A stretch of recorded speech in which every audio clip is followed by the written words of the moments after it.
أعوذ بالله من الشيطان الرجيم. بسم الله الرحمن الرحيم. I begin in the name of Almighty Allah, the most beneficent, the most merciful. Praise be to Almighty Allah, who has created the universe with the heaven above and the earth below. Peace and blessings be upon the Holy Prophet, to whom the Holy Quran was revealed, his beloved daughter, the Lady of Light, and upon the 12 true successors, the first being Imam Ali alayhi salam, and the last being the awaited Imam of our time, Imam Mahdi Ajjallahu Ta'ala Farajah.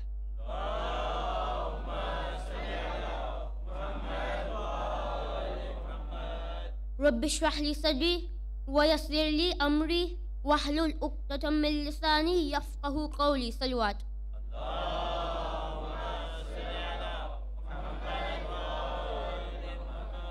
Mercy and blessings be upon all of you. Assalamu alaikum wa rahmatullahi wa barakatuh.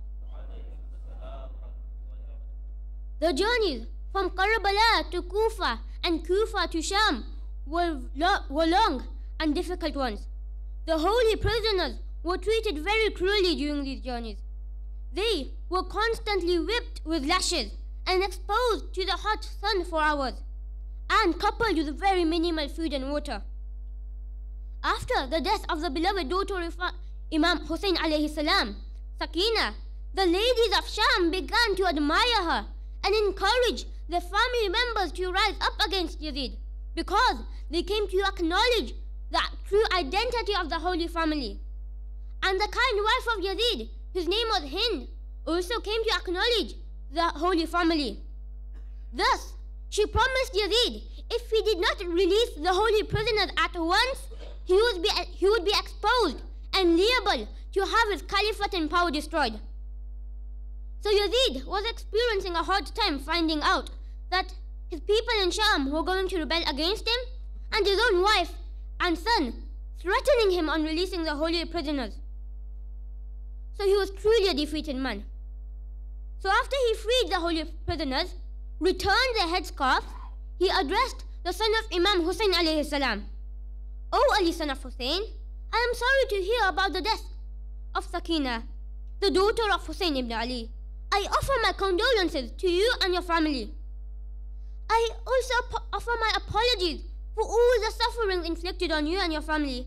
I now regret taking the lives of Husayn ibn Ali and his family members in Karbala. But remember, Yazid's apology was a very superficial one. He then continued speaking to Imam Zainul Abidin alayhi salam. O son of Husayn ibn Ali, Ibn Ziyad Shimmer supplied me with the incorrect information on your father's intent. I now know that your father did not leave Medina to fight against me. I now know that he was not after my caliphate.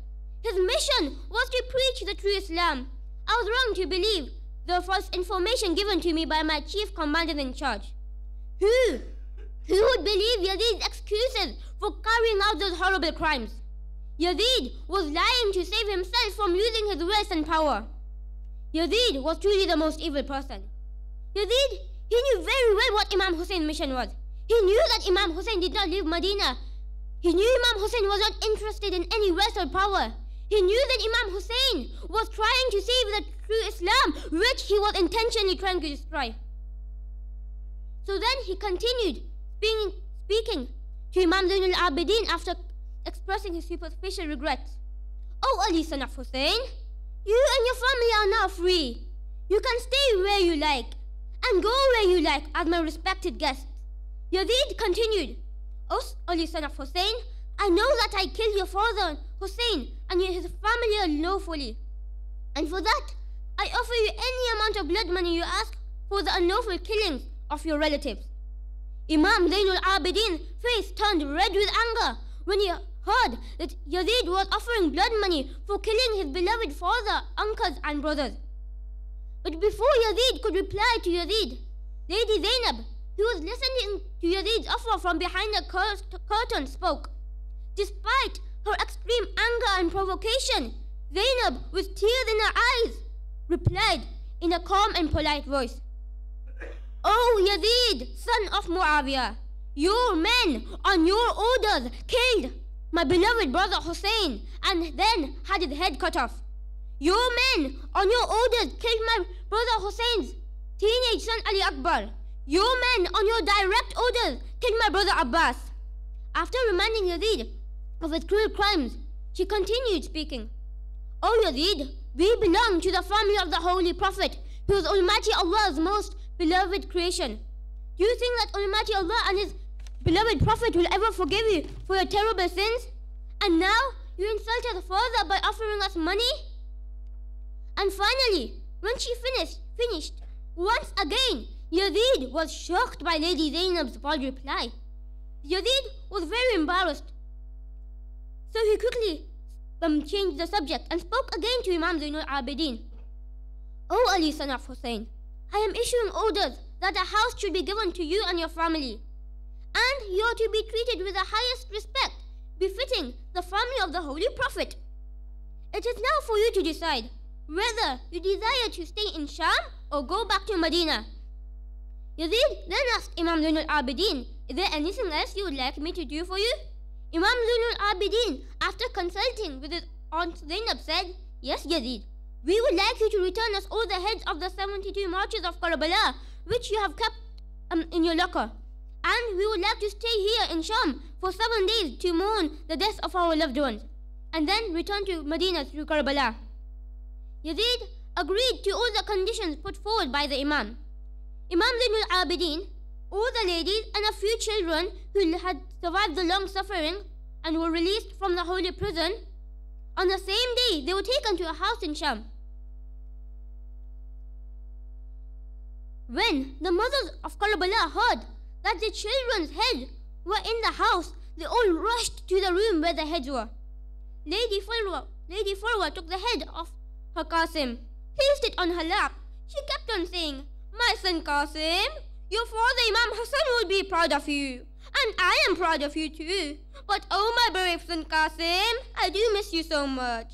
Lady Layla took the head of her teenage son Ali Akbar, placed it on her lap. She kept on saying, my son Ali Akbar, you were not able to save the life of your father. But look, your life has saved Islam. I am so proud of you. Lady Rubab took the head of her Askar, placed it on her lap. She kept on kissing it and saying, my little soldier Askar, you have saved Islam. We all are so proud of you. Do you hear what these great mothers of Karbala said to the children?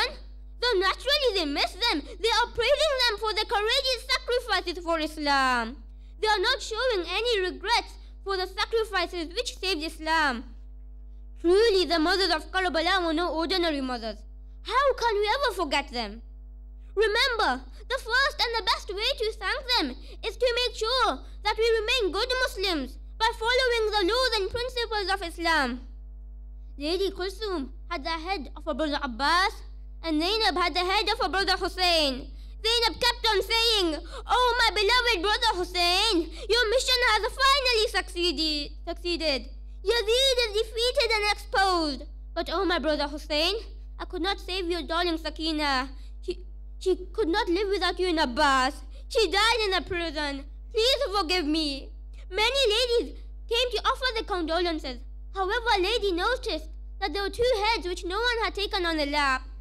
She whispered to the other ladies and who they were and if they had a mother in Karbala. Lady Zainab heard her and said, oh my dear lady, I am their mother. They are my own and Muhammad. They are my 2 sons. They also bravely sacrificed their life for Islam. I am also grateful to the Almighty Allah for accepting my sacrifices. Ala la'natullahi ala al-qawm al-zalimin. Inna lillahi wa inna ilayhi raji'un.